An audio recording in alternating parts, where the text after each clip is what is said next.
Greetings, dear friends. In this session, we will focus on the latest news block. In the previous lesson, we stopped at the branch Games line block.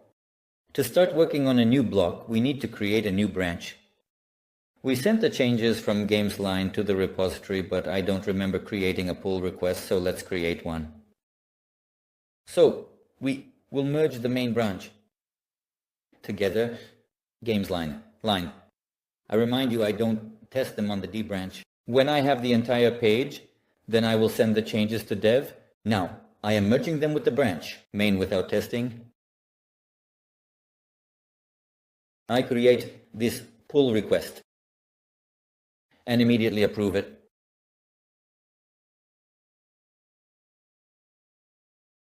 Now we have Games line in the main branch as well.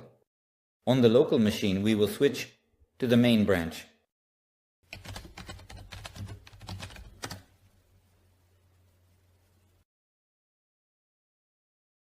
And fetch these changes locally.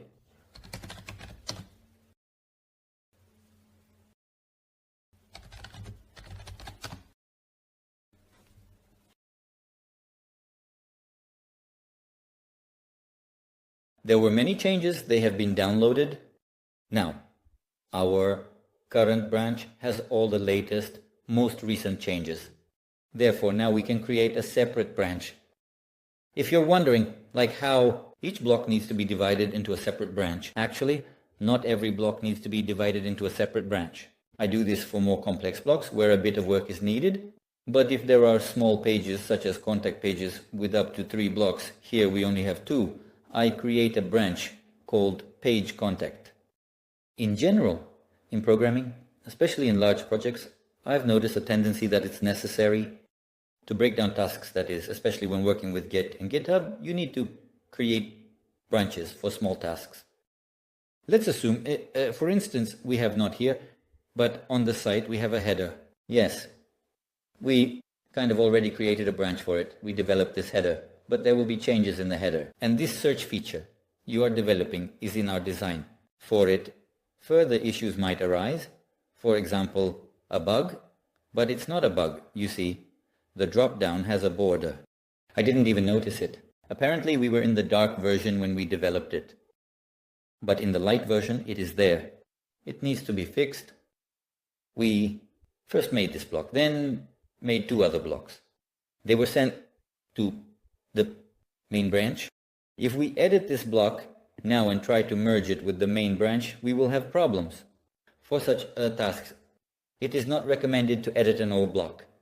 Essentially, the branches we create and work and become part of the history. So there's no such thing. Of course, physically we can work in this branch without any issues. Block header, but it's important to do one thing here. We switch to it. Let me even demonstrate this to you. For example, I want to add something to the header. I switch to this branch.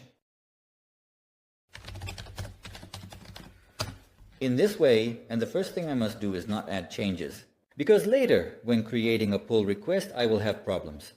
First, merge the main branch with the block header branch, meaning not main's block header, but block header itself. And that's why we do a git merge main. But again, on the local machine, the main should be up to date, and ours is fresh. We just updated it. First, we take this step, and it takes all the changes from main and loads them into our block header, meaning our branch with the block PED. Now I can use this branch to, for example, implement search functionality, and after that I can create a pull request and merge it with the main branch. This approach is recommended to use, but more precisely, this is not the approach I recommend using. I recommend creating a separate branch for each task. That is, for the search, even though it is physically located in the header block, I will not write the code there, but in a separate branch. So for example, I will create tool.search, something like that. But if there is still a desire to work in the header block, now we have prepared everything so that changes can be written specifically in this branch. That is, beforehand, it needs to be merged with main. I will return from here to the main branch. I will create a branch for the new block,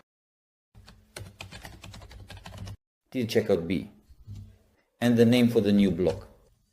I will have a block called recent news.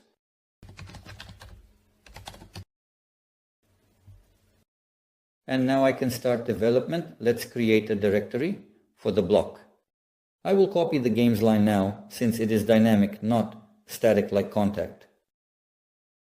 Control with control. Editing.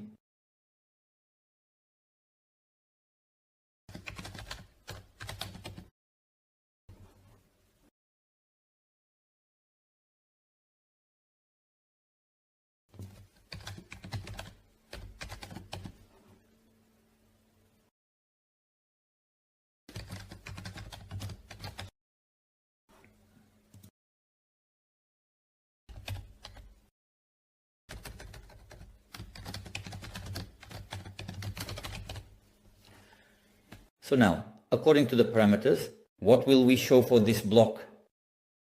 We have both static data here and dynamic data. From the static data, there is the background image, the description title, and maybe the number of posts on the page. There can be 3 posts, 6 posts. You can also add some options, for example, how many columns? In 3 columns, in 4 columns according to the design. We don't have variations, but it can be done or not. Okay, the point is that we have both static data here and dynamic data. The posts themselves will be taken from the news post type, so we leave the count, but by default it will be 3 in case the administrator wants 6 posts. Next, we will have a title. Type, it will be a string. By default, we don't set anything. We will have a description attribute. Type is also a string. And we will have an attribute for the picture, image. And for the image type, we will store the link. This is also a string. Next, this block, unlike the previous ones, does not have any slider initialization. That is, it doesn't have any additional JavaScript code. So I can remove this Vue.js. I remove its registration from here and physically delete it from the directory as well. Next, in the images, there is a default Pinchy image. We delete it too. This was left from the previous block, the JSON block. We edited it. Moving to edit.js. In edit.js, we won't have internationalization. We will use the body text control panel, and we will also need, for image uploading, a media placeholder. Next, a text area for the description. That is a simple input text field for the title and a text area for the description. We remove this placeholder from here. We remove this image from here. Next, we load our attributes. Don't forget title, description, and match. Next, we have, in addition to, besides, the number of posts. By the way, I took the function. I didn't realize that in the admin panel we have these internationalization fields. So let's revert that and the name. That is the label. These will still work. They can be translated. So let's revert them back. So for the title,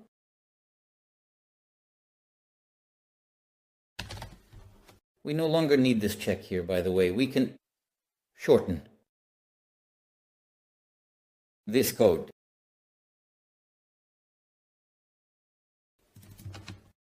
In this way, that is when we have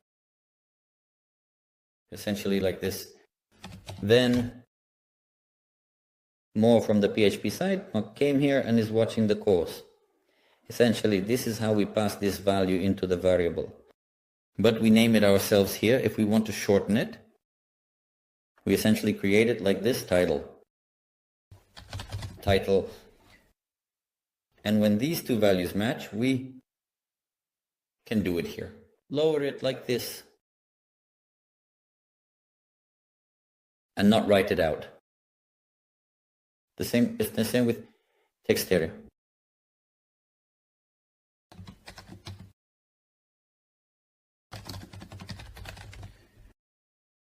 And of course, don't forget to pass the variable here as well.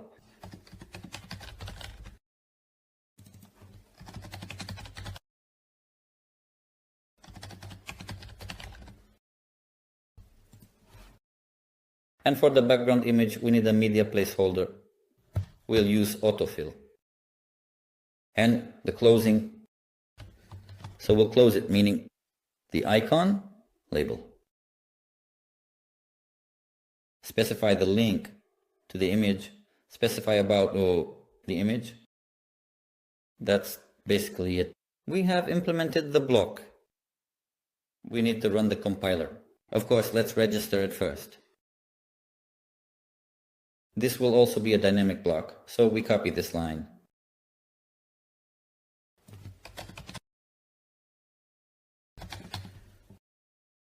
I set the key for my block, register it, and for it, I will create a new callback, which will be called viewBlock. Recent news. This callback doesn't exist yet, so I will create an empty function.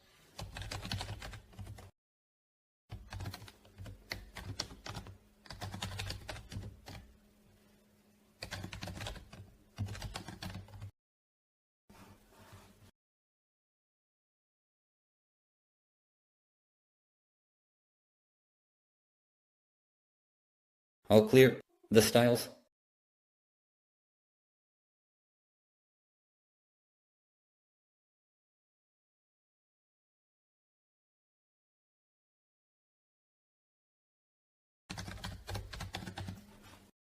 The stage is returned to us, so there's nothing much to edit there.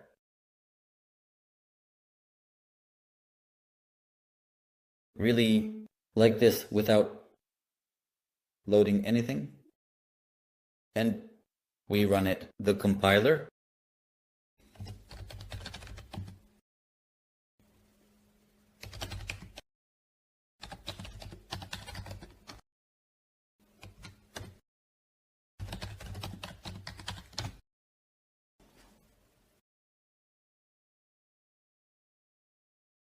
compile the block. We go to the page and add this block. We don't have these dynamic data yet, but that's our next step. We'll add them.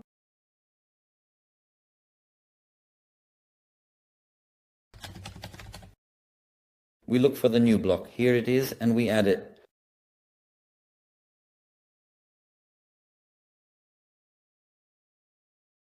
From the layout, we save the title and description.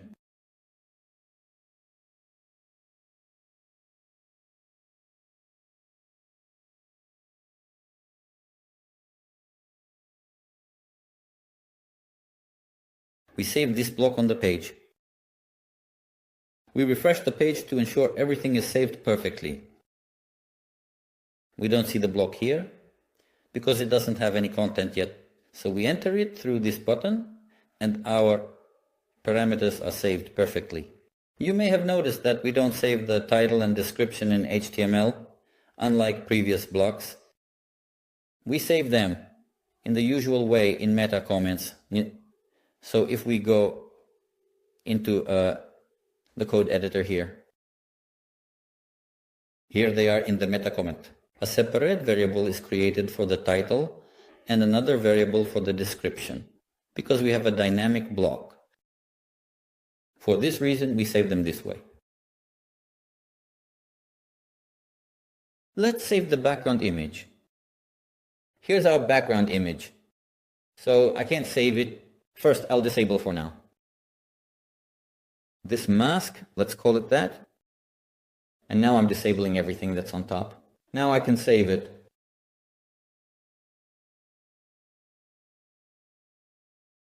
I'll bring back what we had there and restore the mask, the style of this mask. Through the style I get, here is its background. We will set it now as well. When we write the style, we go to the admin panel, upload the image.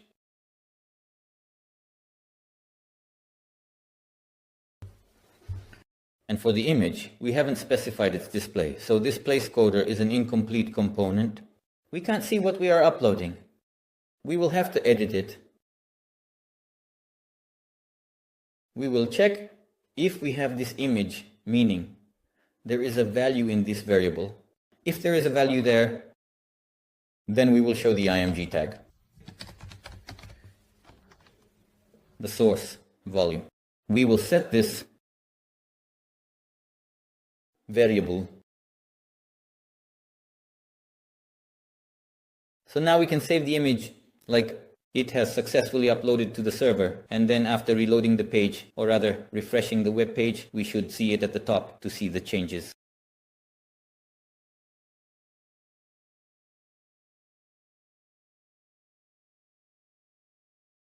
So we select the image. Block didn't load. The image is uploading, but here I am referring to the string. I didn't even notice. I need to refer specifically to the variable here, so we use brackets, not quotes. Refresh in.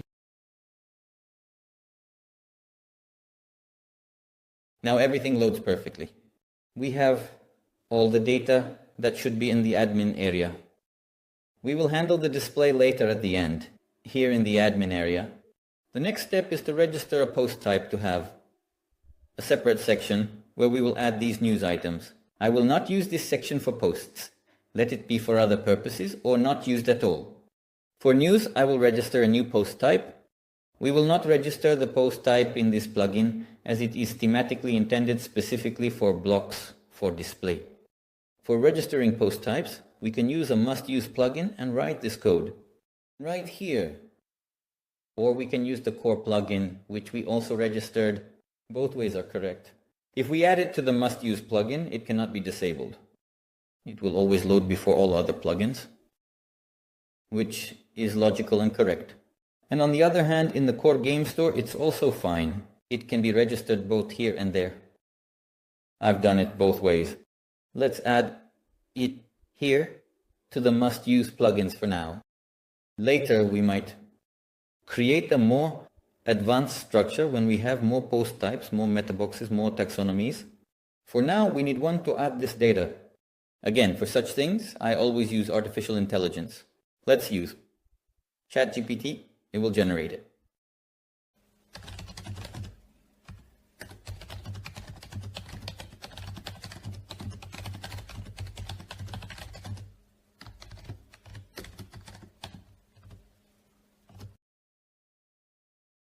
Let's just check the design to see if we have anything specific for the news section, so I can set it up right away. So the single news post has the author's date and content. It doesn't have anything specific. The archive has categories. Our categories have icons, so when we create taxonomies, it will need to add meta for the taxonomies as well. But that's later when we create the page. In general, essentially, we don't have any special requirements. This is to create a post type news and custom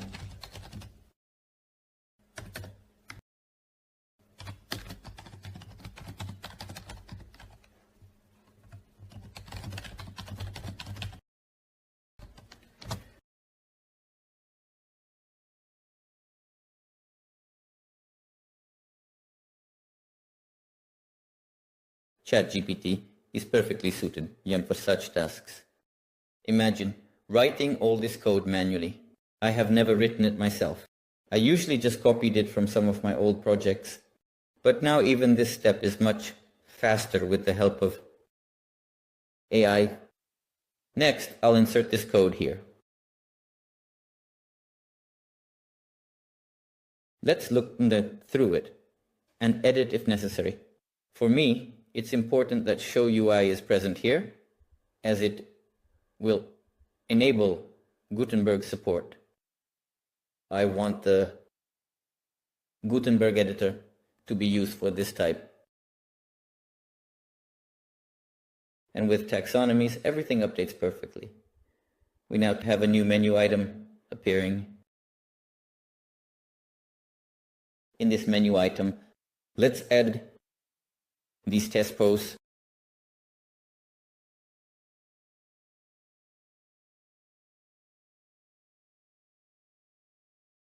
Though I didn't understand why not Gutenberg. I got it mixed up, not Show UI, but Show and Rest. We need to have it for Gutenberg to be displayed. That is, Show and Rest must be true when registering the post type and also the editor itself. So, loading into supports also includes the editor, but the editor, in any case, should be present for the classic one as well. Let's update. In the admin panel, the Gutenberg editor will now load it, but not the classic one. And now let's start adding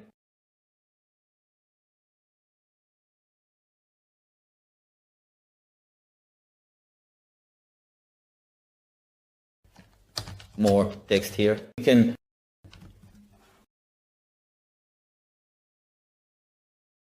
We can also add in Excel and use this field, and we'll set an image too. Save it.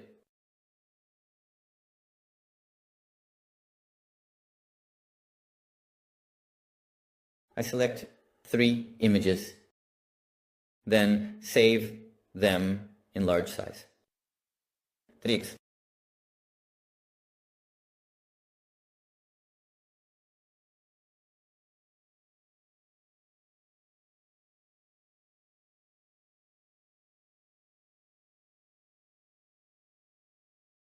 By the way, I saved 2 images with a container, and that's why they were saved with an effect. They need to be resaved like this. That is not the container where we have the second image in the background with a blur, but the image itself. Okay, I'll publish this post. I'll add a new news item.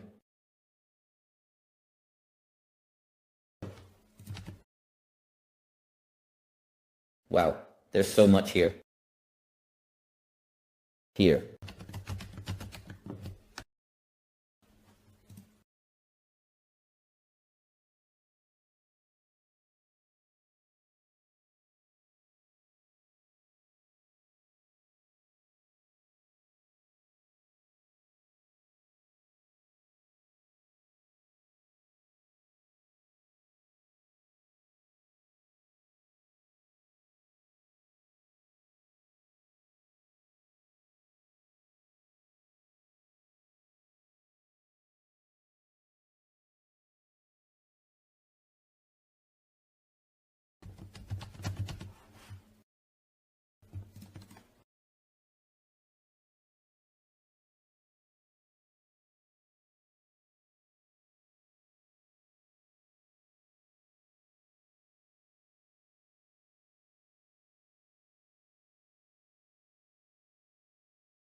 Like this, we've added 3 posts.